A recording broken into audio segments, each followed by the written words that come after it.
మీ జీఐఈటీ ఇప్పుడు జీజేయుగా మారింది. 2000కు పైగా ప్లేస్మెంట్స్, ఐపీఎం, కేపీఎంజీ వంటి సంస్థలతో ఇంటిగ్రేటెడ్ కోర్సులు. యూపీఎస్సీ కోచింగ్, అడ్మిషన్లు ఓపెన్. మనందరికీ తెలుసు భావన గారు టెక్ మహీంద్రా ఎంప్లాయీ. గత కొన్ని రోజులుగా ప్రొటెస్ట్ చేస్తా ఉన్నారు. ఆమె తన జాబ్ గురించి, అలాగే చాలా మందికి జరుగుతున్నటువంటి అన్యాయం గురించి కూడా తను ప్రొటెస్ట్ చేస్తున్నారు.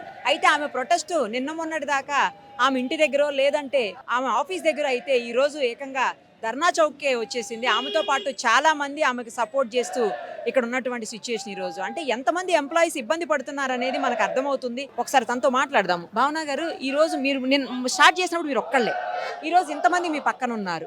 మీరు నన్ను ఇంటర్వ్యూ చేసినప్పుడు ఒక మాట అడిగారు, మీ ఒక్కరి కోసం అంత పెద్ద కంపెనీ దిగి వస్తుంది అని అంటారా అని. చూడండి, సముద్రం కూడా ఒక్క చుక్కతోటే స్టార్ట్ అవుతుంది. నేను మీకు ఆల్రెడీ మీ టీవీలో డిమాండ్స్ చాలా క్లియర్గా చెప్పాను. Last 1 year terminations, instant terminations without notice period ఏవేవైతే ఉన్నాయో, irrespective of gender, irrespective of performance issues, ఒక్కసారి రివైజ్ చేస్తే వాళ్ళు చేసిన తప్పులు వాళ్ళకే అర్థమవుతాయి.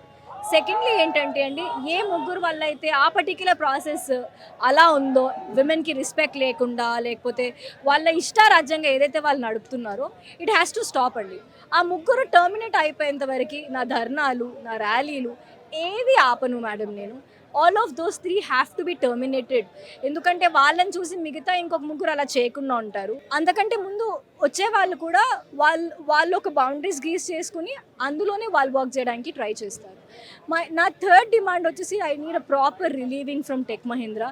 మీరు చూస్తున్నారు, corporate have shut doors for me. నేను ఇంకా కార్పొరేట్ ఎంప్లాయీగా ముందుకు వెళ్ళలేను. So I think Tech Mahindra being completely responsible for this అండి. They have to come back and have conversations with me. చూడండి మ్యామ్, మీకు నచ్చినప్పుడు మీరు టర్మినేట్ చేశాను ఈమెయిల్స్ పెడతారు. మీరు ఇవాళ డ్యామేజ్ కంట్రోల్ చేయాలి కాబట్టి 2 సార్లు 3 సార్లు కంపెనీకి వచ్చేయండి అని మీరు అడిగితే, మేడం నేను మనిషిని, మీరు నచ్చినట్టు మీరు ట్రీట్ చేయకూడదు. మీరు పెట్టుకున్న పాలసీస్కి మీరు రెస్పెక్ట్ చేయకపోతే మాకు కొత్త పాలసీస్ కావాలి. మేము గవర్నమెంట్ని రిక్వెస్ట్ చేస్తాము, right? So I feel tech Mahindra being completely responsible for my life. And నేను అడిగిన డిమాండ్స్ ఫుల్ఫిల్ చేసేంత వరకు నా ప్రొటెస్ట్ మాత్రం ఆపను. మీరు చెప్పినట్టు నీ ఒక్కదాన్నే కాదు, టెక్ మహీంద్రా నుంచి నీ ఒక్కదానే అనుకుంటున్నారు. మెయిల్స్లో చాలామంది రెస్పాండ్ అవ్వారు, వాట్సాప్లో ఇంకా చాలామంది రెస్పాండ్ అయ్యారు. నాతో పాటు ఇక్కడ 2 టెక్ మహీంద్రా బాధితులు ఉన్నారు. మీరు వాళ్ళతో మాట్లాడి వాళ్ళ ప్రాబ్లమ్స్ని మీరు తీసుకోండి. మీరు కనుక డిమాండ్స్కి ఒప్పుకోకపోతే more people will come forward. It will damage your reputation. చూడండి, 10 రోజుల నుంచి మొత్తుకుంటుంటే కూడా మీరు ఒక చిన్న చర్య కూడా తీసుకోలేకపోయారు. Now it is alarming, right? మీరు అన్నారు కదా, there is nothing alarming in Tech Mahindra. It is alarming in Tech Mahindra now. You people have to come forward to have discussions. So you can talk to these people who are pretty much from Tech Mahindra. Me problem ఏంటంటే, ఎప్పుడు tech Mahindra నుంచి బయటకు వచ్చారు, ఇప్పుడే ఎందుకు ప్రొటెస్ట్కి వచ్చారు? నా పేరు కెవిన్ అండి. నేను లాస్ట్ ఇయర్ టెక్ మహీంద్రా నుంచి బయటకు వచ్చాను. ఇప్పుడు రావడానికి కారణం ఏంటంటే, భావన గారు బయటకు వచ్చారు, ఒక ఆడ మనిషి అయ్యండి.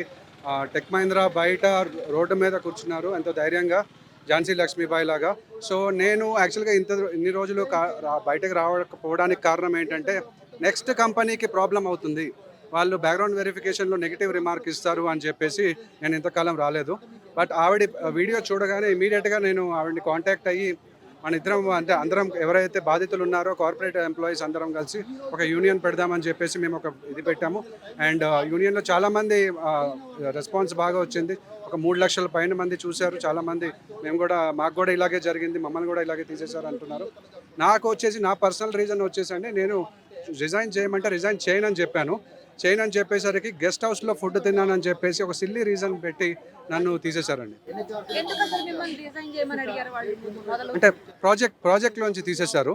ప్రాజెక్ట్లోంచి తీసేసి బెంచ్ మీద పెట్టారు. బెంచ్ మీద పెట్టిన తర్వాత పర్ఫార్మెన్స్ ఇంప్రూవ్మెంట్ ప్లాన్ అని ఒకటి ఉంటుంది.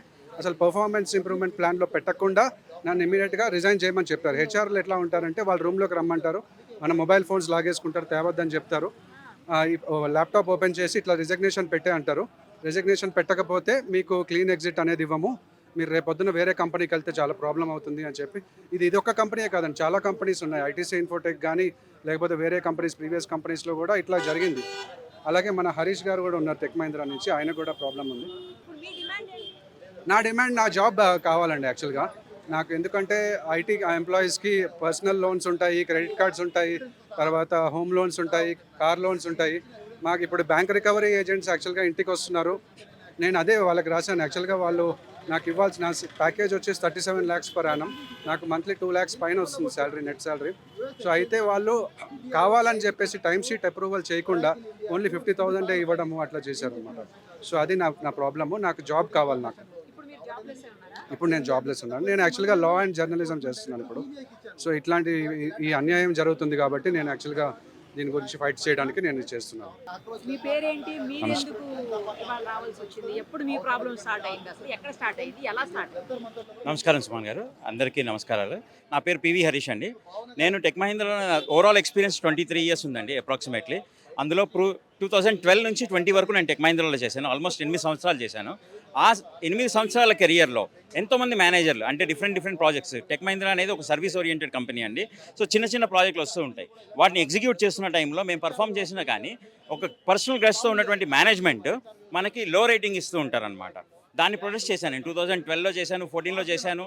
తర్వాత దాన్ని మనకి ప్రాజెక్ట్ రాకుండా చేస్తారు. కానీ అప్పుడు ఉన్నటువంటి సిచ్యువేషన్స్ బట్టి వేరే ప్రాజెక్ట్స్ని తెచ్చుకుని నేను సర్వైవ్ అవ్వగలిగాను. కానీ 2020లో ఒక విజిల్ బ్లో చేశానండి. ఒక మేనేజర్ చాలా అరాచకంగా బిహేవ్ చేస్తున్నాడు. ఒక కడుపుతో ఉన్నటువంటి మహిళ పరిగెత్తుకుంటూ వచ్చి జారిపడపోతే నేను దాన్ని అపోజ్ చేశాను అనమాట.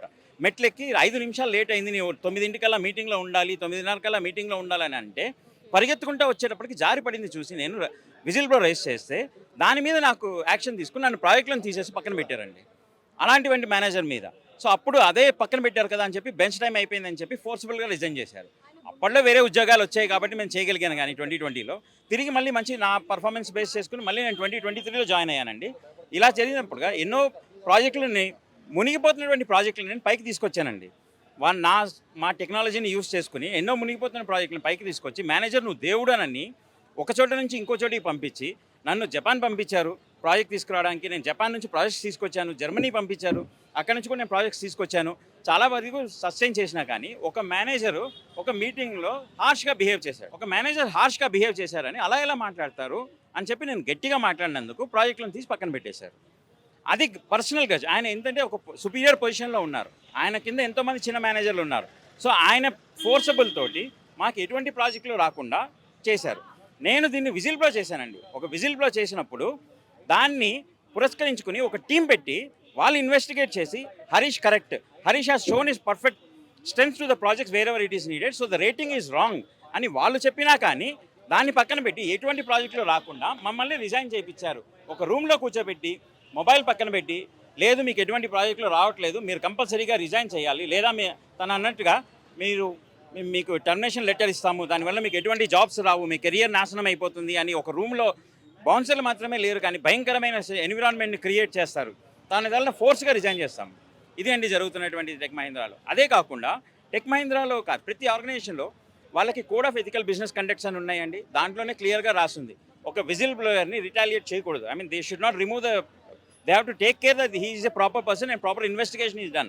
When investigation is properly done and it is being proved that I am correct, but still they have taken me a forced resignation. So it is a constructive dismissal process what the people are doing it. ఇలాంటి conditions tech మహీంద్రాలో చాలా జరుగుతున్నాయండి.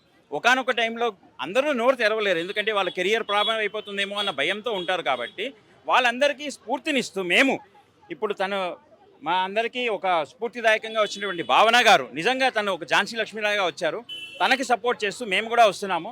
ఇలాంటివి నేను tech మహీంద్రాని request చేసేది ఏంటంటే probably maybe సిఐడిఓ CBI లాంటి టీములు లాంటివి ఎస్టాబ్లిష్ చేయాల్సి వస్తుందేమో టెక్ మహీంద్రా మేనేజ్మెంట్ ఫోర్సుల కోసం. వాళ్ళల్లో ఇంటర్నల్గా ఉన్నటువంటి ప్యానెల్స్ని కూడా వాళ్ళు పట్టించుకోకుండా ఉన్నారు.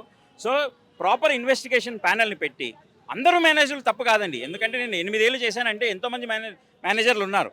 ఆ తర్వాత మళ్ళీ జాయిన్ అయ్యానంటే కంపెనీలో ఉన్నటువంటి పవర్స్ని మనం కంపెనీ ఉన్నటువంటి అంటే మన దేశాన్ని ఉన్నత స్థాయికి తీసుకెళ్తున్నారు అన్న సపోర్ట్తోనే మేము టెక్నికల్గా సపోర్ట్ చేస్తున్నాం. ఇప్పుడు ప్రస్తుతానికి జాబ్ లేదండి, 3 నెలలు అయింది నాకు. నన్ను ఫోర్స్ఫుల్గా రిజైన్ చేయించి ఇప్పుడు ఎటువంటి జాబ్ లేకుండా మేము ఉన్నామండి. సో ఇది పరిస్థితి మాది ఉందండి. సో నేను చెప్పేది ఏంటంటే ఈ tech Mahindra take me back. I can do my own contributions. I have a proven track record. I can say that I can do the best to the organization. So please be taking ఒక investigation team పెట్టండి. మేము చెప్పిన వాటిలో ఏమైనా తప్పులు ఉన్నాయనంటే చూడండి. So we're ready to support with you. We're not against of tech Mahindra, we're against of the tech Mahindra management, the toxic management where they have egos. The company doesn't run with ego is what in many of the conditions Mr. Anand Mahindra says that we are having an ethical business work practices. So under his own guidances I am requesting each and everyone to have a proper investigation among our policies and see what is went wrong and give us an opportunity back. That's what we are demanding, ma'am. మీరేంటండి ఎందులో చేసేవాళ్ళు, మీరెందుకు బయటకు వచ్చారు, వీళ్ళకి ఎందుకు support చేస్తారు? యాక్చువల్గా ఈ మూమెంట్ను ద ఒరాకిల్ ఫైల్స్, నా పేరు మెరుగు శ్రీధర్. ఎందుకంటే నేను హాస్పిటల్లో ఉన్నప్పుడు ఒరాకిల్ మేనేజ్మెంట్ నన్ను ఫైర్ చేసిందండి. నేను బెడ్ మీద ఇలా పడుకున్నాను. ఎందుకంటే నేను ఒరాకిల్లో నా షిఫ్ట్స్ ఎన్ని గంటలు ఉన్నాయి మేడం అంటే 16 గంటలు, 18 గంటలు, 22 గంటలు. ఇవన్నీ పోరాడడం. నేను వాళ్ళకి ఎన్నిసార్లు ఒక CEO మైక్, ల్యారీ ఎలిసన్కు వీళ్ళందరికీ మెయిల్, ఒక 100 మెయిల్ పైగా రాస్తాను మేడం. నేను రాస్తే ఒక్కడంటే ఒక్కడు రిప్లై ఇవ్వలేదు. లాస్ట్కి లేబర్ కమిషన్లో ఒరాకిల్లో ఉండగానే నేను కంప్లైంట్ చేసిన ఘనత నాది. చేస్తే నన్ను తీసేశారు హాస్పిటల్లో ఉండగా. మళ్ళీ ఒరాకిల్ మేనేజ్మెంట్ అక్కడికి వచ్చి ఏమంటుందంటే, మీరు లేబర్ కమిషనర్ కాదు, నువ్వు ఎక్కడ పోయినా నీ కేసు గెలవదు, నేను లేబర్ కమిషనర్కి డబ్బులు ఇచ్చాను, ఒక ఒరాకిల్ HR నాకు చెప్పాడు. అంటే దీన్ని బట్టి అర్థం చేసుకోండి ఒరాకిల్ ఫైల్స్. ఎందుకంటే ఒరాకిల్కు US ఎక్స్చేంజ్ కమిషన్ 2 సార్ల ఇండియాలో బ్రైబరీ ఇచ్చినందుకు ఫైన్ వేసింది మేడం. నేను చెప్పట్లేదు, ఇది గూగుల్లో ఉంది. అదే కంప్లైంట్, మీరు ఇన్ని స్కామ్స్ జరుగుతున్న ఎంప్లాయీస్ను 15,000 పైచీలకు ఎంప్లాయీస్ మీరు తీశారు ఒరాకిల్ ఇండియాలో. మీరు ఎంప్లాయీస్కి న్యాయం చేయండి అని నేను ఒరాకిల్ ఫైల్స్ మూవ్మెంట్ స్టార్ట్ చేశాను మేడం. చేసిన తర్వాత నాకు ఎన్నో బెదిరింపులు, చంపుతామని 2 నెలలు ఢిల్లీలో తలదాల్చుకున్నా మేడం, గాజియాబాద్లో నేను 2 నెలలు. ఎందుకంటే ఒరాకిల్ మేనేజ్మెంటు లోకల్ రౌడీ షీటర్లతో కుమ్మక్కై నన్ను చంపాలని ప్రయత్నించారు. ఏంటంటే నా ఇంటి చుట్టూ రెక్కి నేను ఢిల్లీలో 2 నెలలు తలదాచుకున్నాను. దానికి ప్రూఫ్స్ కూడా మీకు సుమన్ టీవీకి నేను దీన్ని పంపిస్తాను. ఇంకోటి ఏంటంటే ఒరాకిల్లో మేనేజ్మెంట్ వ్యవస్థ ఒక దండుపాల్యం దొంగల ముఠా వ్యవస్థ మేడం. ఎందుకంటే వాళ్ళ కాన్సన్ట్రేషన్ అంతా జాబ్స్ అమ్ముకోవాలి, తర్వాత బ్యాక్ డోర్ జాబ్లు అమ్ముకోవాలి. ఇది తప్పితే ఎప్పుడైతే నేను 16 గంటల పనికి గురవుతున్నానంటే ఒక్కడు ఒక 100కు పైచీలకి మెయిల్స్ రాశాను మేడం. నేను ఒక్కడంటే ఒకడు రెస్పాండ్ కాలేదు నాకు. అది పోగా నన్ను చంపుతామని ఒరాకిల్ మేనేజ్మెంటు కొంతమంది రౌడీ షీటర్లను రిక్రూట్ చేసుకున్న దేశంలో మొట్టమొదటిసారిగా రౌడీ షీటర్లు రిక్రూట్ చేసుకున్న MNC ఒరాకిల్ మేడం. దానికి నా దగ్గర ప్రూఫ్స్ ఉన్నాయి. అంటే దీన్ని బట్టి అర్థం చేసుకోండి మీరు. వాళ్ళు ఒక US నుంచి ఒక మేనేజర్ ఫోన్ చేసి, ఇండియాలో శ్రీహరి బెల్లడ్ అని ఒక HR ఫోన్ చేసి, నేను అందరినీ కొంటాను, నువ్వు ఎంతరా ఇండియన్ అంటారు నన్ను, నువ్వు ఇండియన్ పని చేయాలరా 16 గంటలు అంటాడు. అంటే ఆ విధంగా వాళ్ళు ఇంగ్లీష్లో మాట్లాడితే అదొక హరాస్మెంట్, రేసిజం వ్యవస్థ కదా మేడం అక్కడ ఉందంతా. అది కూడా నేను కంప్లైంట్ చేశాను మేడం. మైక్ లేకుంటే సాఫ్ట్రా కార్డ్స్, తర్వాత Larry Ellison founder of Oracle, కానీ ఎవ్వడు నాకు ఒక్కడు రిప్లై ఇవ్వలేదు. నేను చెప్తున్నా మేడం, నేను జీవితంలో బతుకున్నంత కాలం ఒరాకిల్ను స్ట్రీట్స్లో పెడతా డెఫినెట్గా. ఎందుకంటే నేను పగబట్టినానంటే పాము కన్నా ఎక్కువ ఉంటుంది. నన్ను అకారణంగా తొలగించి నన్ను మానసిక వేదనకు గురి చేసి ఈరోజు నన్ను రోడ్డు మీద పిలిచి ఈ ఉద్యమానికి నన్ను చేశారు మేడం. నాకు న్యాయం జరగకపోతే ఒక కాక్రోచ్ జనతా పార్టీ లాగా కార్పొరేట్ జనతా పార్టీ ఆవిర్భవిస్తా. కంపల్సరీ ఇక్కడ నేను ఒక సోనం వాంగ్చుక్ లాగా ఇక్కడ నిరాదీక్ష కూర్చుంటాను మేడం. అవసరమైతే జంతర్ మంతర్లో కూడా నా ధర్నా ఉంటుందని నేను ఎన్నోసార్లు ముందుగా చెప్పాను. ఈరోజు ఒకరు భావన గారితోనో, లేకుంటే ఒక కెవిన్తోనో, లేకుంటే ఒక హర్షతోనో కాదు మేడం. దీనికి మాకు ప్రపంచవ్యాప్తంగా మద్దతు వస్తుంది. దానికి డెఫినెట్గా మేము ఈ పోరాటాన్ని ముందుకు తీసుకెళ్తాం. ఈ ఒరాకిల్ ఫైల్స్ ఈరోజు tech Mahindra files, meta files, Facebook files అన్నీ ఆవిర్భవిస్తాయి మేడం. Thank you madam.